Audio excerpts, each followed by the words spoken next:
Okay, good morning. It's October 17th, I believe. I never know. I don't know why. I have a mental block about dates. It's Wednesday, the first day of Cheshvan, the second day of Rosh Chodesh Cheshvan. And the reason, by the way, you don't see me in Talis and Tefillin is because I had a very strange last 12 hours. I went home to watch the Yankee game, and at some time, about 7:15, I dozed off. And the next thing I knew, the Yankees were 3 games behind in the playoffs. So God spared me the agony of watching them lose on TV.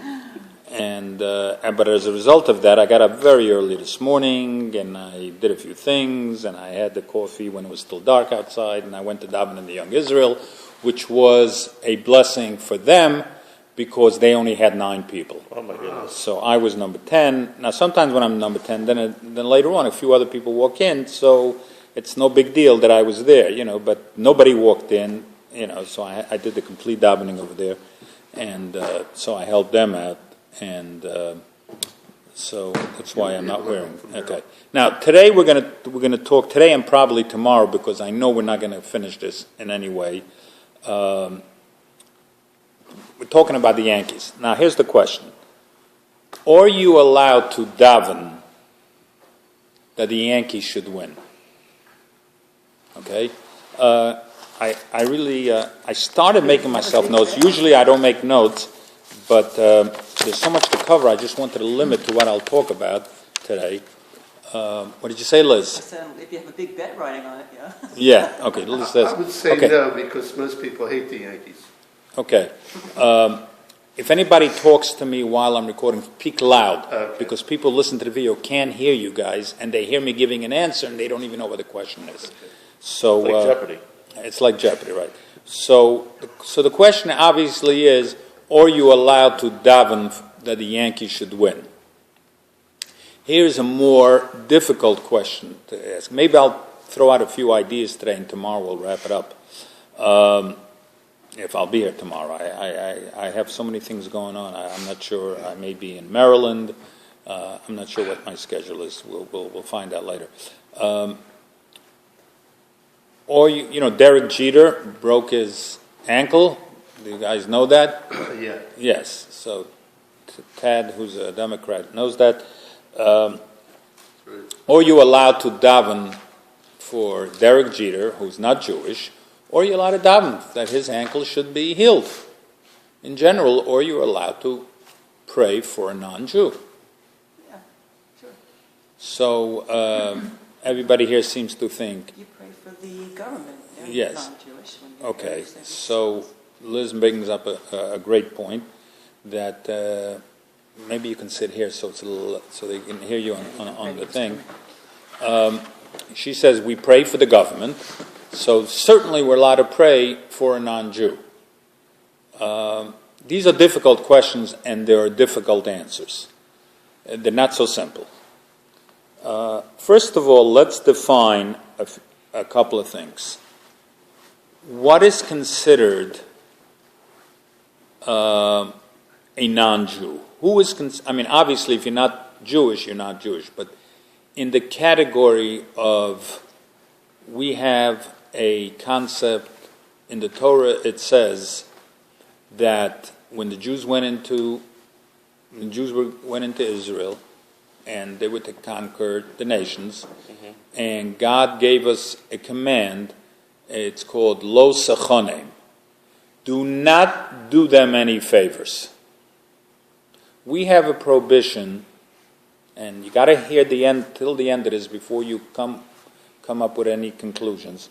We are not, if you take it literally, we are not allowed to do any favors for non-Jews. Now that sounds like not a Jewish thing. We should be able to do favors for everybody. We should be nice to everybody, correct? But the Torah specifically says, Lo sechonim, do not do them any favors. So we're going to talk about that. Is that in the... It's in the Torah. It's in the Torah. It's one of the 613 mitzvahs.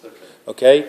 There's no question about it that if you saw somebody, you drove by Ventnor Avenue and you saw somebody standing in front of a Jesus statue, or let's say a Hindu cow. Hindus worship cows. Is that what they do? Okay, we're talking living cows or statues of cows. We're not talking about people who enjoy eating hamburgers. They worship beef. But there's no question that if you saw somebody bending down and worshiping a cow, and you noticed that you were driving by, you noticed that his car had a flat tire. There's no question it's against the Torah for you to stop your car, walk over to him, sir, I notice your tire is flat. Let me fix it for you. That is totally, no question about it, against the Torah. You cannot do that. Wow. If you drove by Bubby's and you saw a person eating in there and his tire was flat, you don't know this guy from Adam, and you're allowed to serve him, sir, I don't know who you are, but your tire is flat. Enjoy your meal. I'm going to fix your flat tire. That is a great thing to do. So there is a prohibition against doing a non-Jew a favor. Now, but we have to talk about who is considered a non-Jew in this sense, and what is considered a favor. And with that in mind, we'll talk about whether you're allowed to do a favor for the Yankees and daven for them, whether you're allowed to do a favor for Derek Jeter and have the shul today say Tillim for him so that he should recover. So, is there a reason why this is in the Torah, or why? Is there a reason behind this, or no, just something? These nations, when they went to Israel, persecuted the Jews, and God says that we should, first of all, we were to conquer them, and don't do them any favors forevermore. So now, let's talk about, first of all, the concept of avodah zarah. Now, why am I talking about this? Obviously, talking about the Yankees, because the Yankees, are suffering right now. But we're also talking in Parshas Noach, and we have 7 laws. Noah. How do you pronounce that word? Noahide. Noahide. Is that the way you pronounce it? Yes. I never knew if the H is Noahide. pronounced. Yeah. Noahide. So we have 7 Noahide laws. And by the way, the easy way to remember the 7 Noahide laws is to remember Aleph, Beis, Gimel, Dalet, Hey, Vav, Zayin. And each one of them stands for one. Okay? Aleph stands for Eiver Min Achai. That means you cannot have flesh from a living, you can't pull off an arm and eat it if the animal is still alive. I know we're all about to jump out and do that, but that in effect was the downfall of the Jewish people. Because Joseph's brothers did that. And he went and tattletaled on his father, to their father, and said, look what they're doing. And they got ticked off on him, and that caused them to sell him, and that's our whole history. Now you're going to ask, how's it possible that they did it? So there is a wonderful discussion on this. The 7 Noahide laws are also included in the 613 laws that we have. But they were given first, 6 out of the 7 were given to Adam, the first person in the world. He was given 6. The 7th one, and I believe it's this one, of not eating was given to Noach. So in total, before the Torah was given to the Jews, 7 were given to the Noach and his children. But there's a difference of these 7 as they apply to Jews, as they apply to non-Jews. And in this particular case, the difference is what happens if you slaughter an animal, and even after you kill an animal, it's still jumping around and everything. Or you're allowed to, at that point, after it's slaughtered, cut off a piece and roast it and have a steak. But the part of the animal is still running around. So a Jew is allowed to do that. A non-Jew has to wait until it's not only brain dead, but no nerves. It's completely, flatlined. Okay. Now that I worked up an appetite for everybody, so that's the Aleph. The Beis stands for bracha. which is really a nice way of saying that you can't curse God. You can only bless him. So that applies even to non-Jews. The Gimel stands for Gezel, you can't steal. The Dalet stands for Dinim, that means you have to set up courts of law. Everybody's supposed to do that. The Hay stands for Hereg, you can't kill somebody. The Vav stands for Gilui Aroy, for incestuous things, and I'm not sure why it's a Vav, but the Zayin stands for Zora, meaning Avodah Zora. Even a non-Jew is not allowed to worship foreign idols. So what does that mean? That means they can't worship a pig. They can't worship anything but God. So, now I'm not sure in the Catholic religion, there are distinctions between Protestants and what they believe in and so on. And there are certain ones which are not considered Avodah Zorah. Certain parts of that religion, even the Muslim religion, believes in a God. One God. So if you believe in one God, that there were no partners in making the world, that is not considered a non-Jew for this argument. In other words, so you can help a Muslim, you just can't help a Christian. It depends. I'm not sure about the Christian religion. Like I said, there is debate whether it is considered idol worshiping or not. I'm not sure. So I don't want to say, it's not that I'm not sure, nobody is sure. We're not sure how to interpret that. We're clear that there are certain parts of the Christian religion which is not considered idol worshiping. Some say no Christian is considered an idol worshiper because we have a concept of minhag avasehem b'yadeim, meaning that they're only doing it not because they believe in a idol worship. They're only doing it because this is what they were taught by their parents and by their grandparents. And they don't really know exactly what it is. They're just following customs, just like we follow customs, and it's not really considered of idol worshiping. Now, again, we'll go back to the concept of not doing them any favors. So, what does it mean not to do them any favors? So, we're going to break it down. There are three things that you can't do for them. I think the Rambam says this.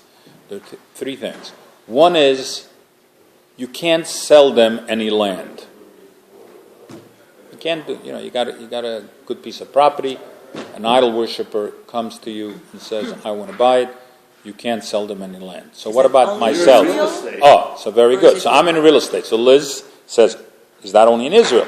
So the answer is, most say yes, it only applies in Israel, that you can't sell them. So Mendy Schwartz, who's in real estate in Atlantic City, even though it's very close to the holiness of Israel, Atlantic City, Especially in the Shiur. It's one mitzvah short of being Yerushalayim West. One long big Most people say that I'm okay in doing real estate.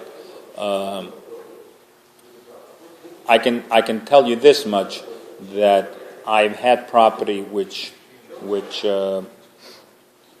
I've been approached by idol worshippers to sell because I knew they were going to put up a church, and I did not sell it to them. I looked for ways out, but in this day and age, I don't know if I'm tempted again, if I would pass that test. So let's go back to before we get into the three things. So when the Torah says that you should not do them any favors, most poskim, most Talmudic opinions say that only applies to the 7 nations. We have 7 nations when the Jews when Joshua went into the land that he was to conquer, and we mention them in davening every day: Haknani, Haprizi, Havusi, Agirgoshi, Ababis. No, not Ababis. there were 7. So if it only applies to those 7, Derek Jeter does not belong to one of those nations, and the Yankees, don't. So that would certainly not be a problem. But let's take the case that it applies to all non-Jews. Now, if it applies to all non-Jews, somebody once asked Rabbi Elyashiv, who was the chief rabbi in Israel, who just recently passed away at the age of, I think, 105, 106. He says, this guy was running a yeshiva, and he says, I have a non-Jew who supports my yeshiva, gives me a lot of money. And he came to me, this rabbi said, he came to me, and he says, look, I got a big business deal going on. Can you pray for me? So he didn't know what to do, so he went to the chief rabbi of Israel, and he asked him that question. So I did a lot of research into this, and because we're very short on time, actually we're out of time. So maybe I'll continue this tomorrow. No, I can't just give you the answers. So tomorrow we're going to talk about the 3 things. How do they apply? How do they apply in this day and age? And ultimately, how it affects us today if we're allowed to answer these questions, like we're allowed to daven for a non-Jew, if we're allowed to pray for a non-Jew who's sick, if we're allowed to do them a favor, or we're allowed to give a taxi driver a tip. Okay? A Muslim, an idol worshiper gives us a ride in a taxi. You're never going to see him again. Okay? You're in Afghanistan. You're taking a cab, or you're allowed to give him a tip, or you're allowed to give a tip in New York taxi driver. Or you're allowed to give your employees a gift on Christmas. Does it make a difference if it's on Christmas or a day before Christmas? All these things we'll talk about tomorrow. Okay, bye-bye. Thank you, Mendy. So that means you got to be